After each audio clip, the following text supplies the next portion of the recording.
The morning air was crisp with the smell of pine and lake water. That kind of cold, damp freshness that seeps into your lungs and wakes you up better than any coffee ever could. The sun was just cresting over the tree line when I turned off the highway and onto the gravel road that led into Lakewood Estates. My old truck rumbled along, the trailer clanking slightly behind it, stacked high with supplies, lumber, paint cans, insulation, a shiny new generator still in its box, and a set of solar panels wrapped in plastic. It had taken me weeks to gather everything for this renovation trip. My cabin at the edge of Lakewood had been falling apart since the day I bought it, but to me it was perfect, quiet, isolated, surrounded by woods and water. I didn't move out there to socialize. I moved out there to breathe.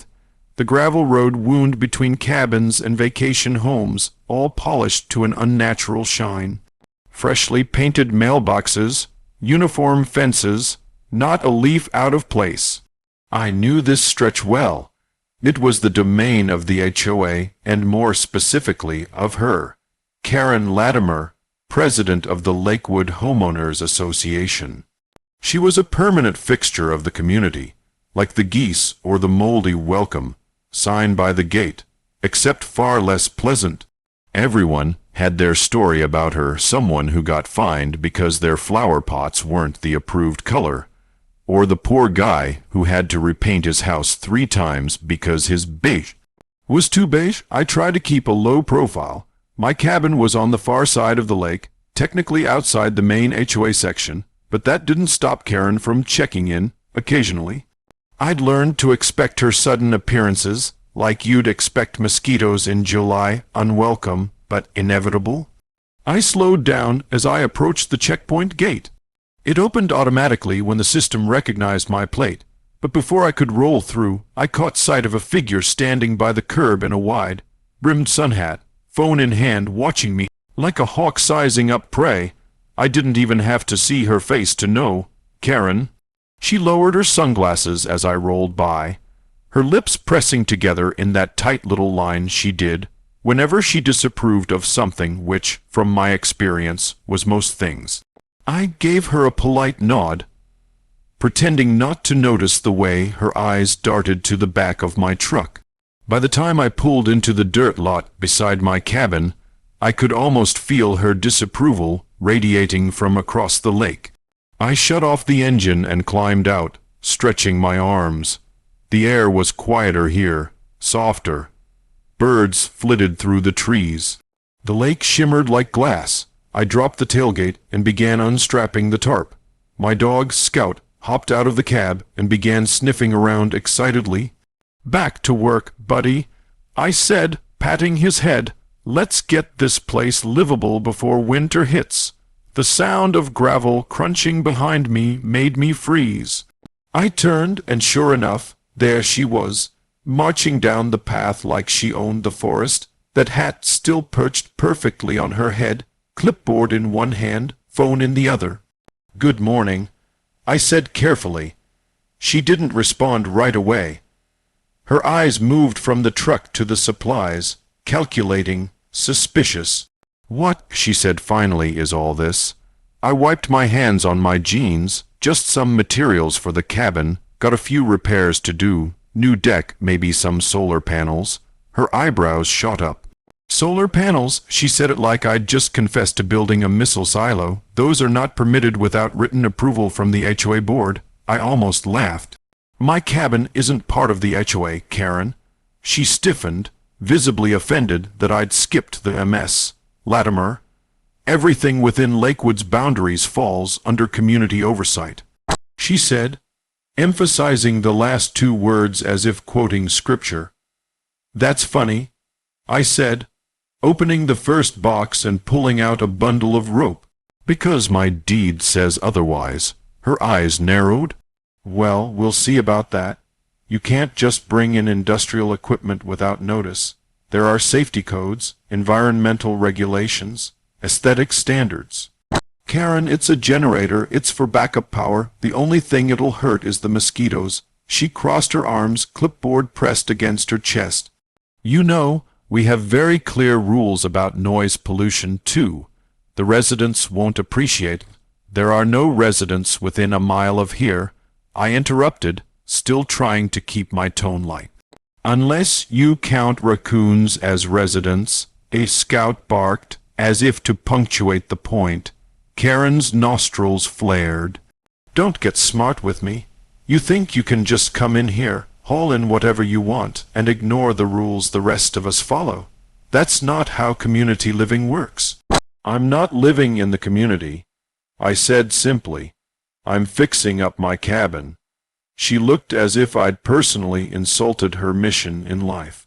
"And what is your plan for that generator exactly?" "To generate power. Smart mouth," she muttered.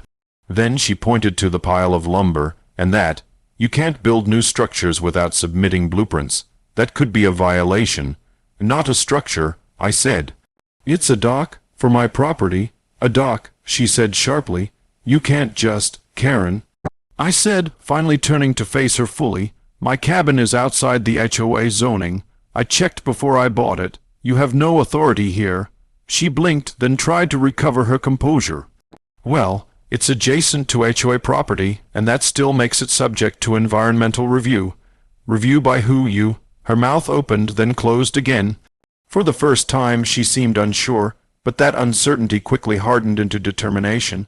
"We'll see about that," she said coldly. "Don't say I didn't warn you." She spun on her heel and stormed back toward the road, gravel crunching under her expensive sandals. Scout watched her go, tail wagging as if expecting her to throw a stick. I exhaled slowly and went back to work. I'd had a dozen encounters with her before, complaints about where I parked my truck, warnings about the unsightly state of my mailbox, but this one felt different.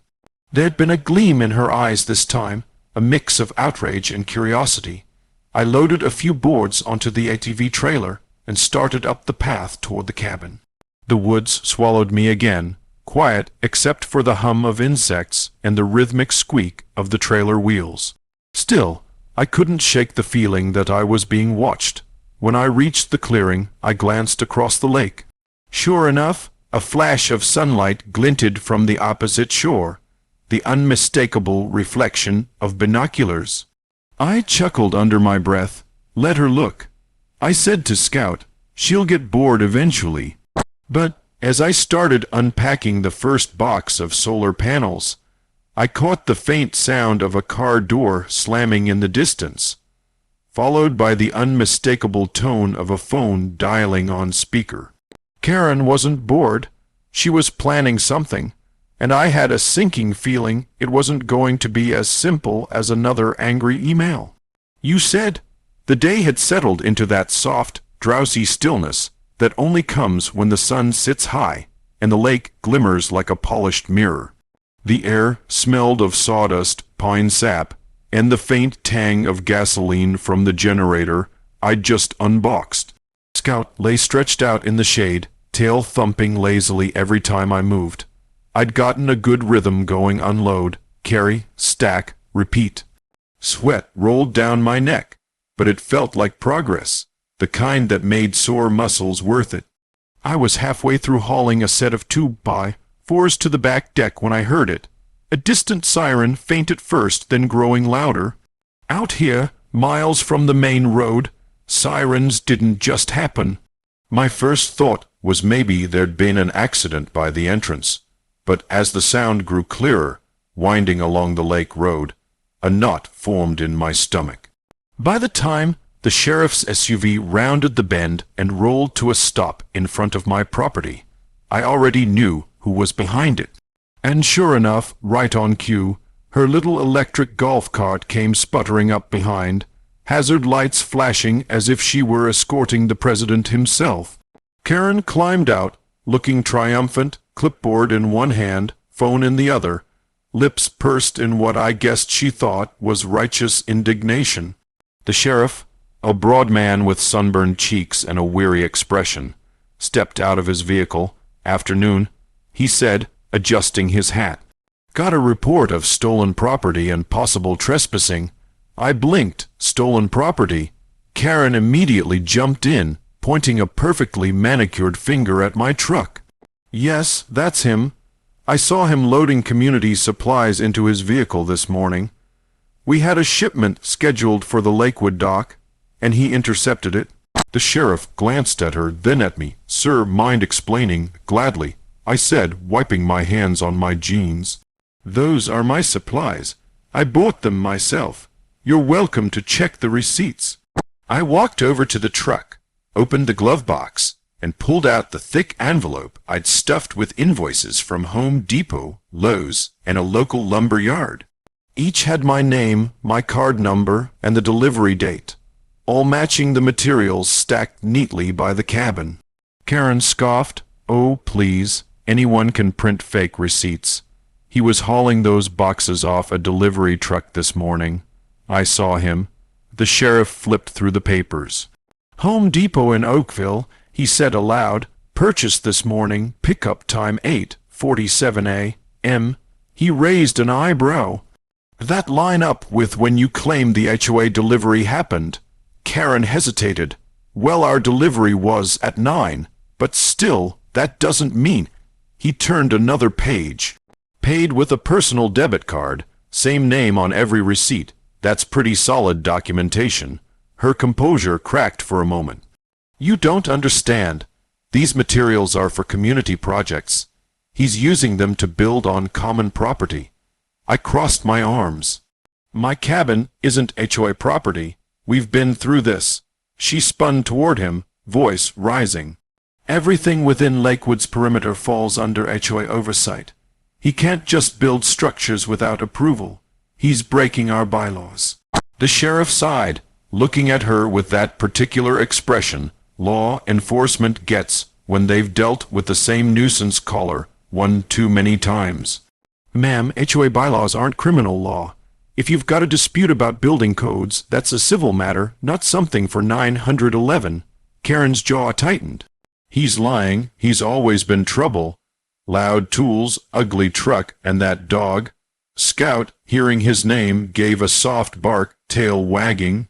The sheriff looked down at him, smiling. He seems friendly enough. Friendly? Karen said, incredulous. That animal chased my husband's kayak last summer. Your husband was fishing off my dock. I said. He was enjoying community space, she snapped. The sheriff put up a hand. Okay, let's all take a breath. He turned to me. Sir, you got ID? I handed it over. He compared the name to the receipts, nodded, and handed it back. All right, looks good on your end. Then to Karen, ma'am, there's no indication of theft or trespassing here. Everything checks out. Karen's eyes widened.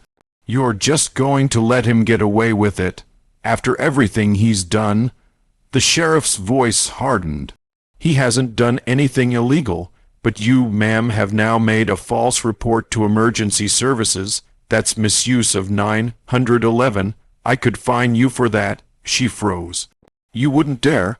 He adjusted his belt. Try me. For a long moment she said nothing. Her face went red, then pale, then red again, like a malfunctioning stoplight. Finally, she pointed one trembling finger at me. You think this is over? I'm taking this to the board. We'll see what the community has to say about your behavior. I gave her a calm smile. You do that, Karen. Maybe while you're there, you can get approval for your golf cart siren system. The sheriff coughed to hide a laugh. Karen shot him a glare that could have melted asphalt, then stomped back to her cart. She slammed into the driver's seat and revved it, if you can call the faint electric hum of a golf cart revving.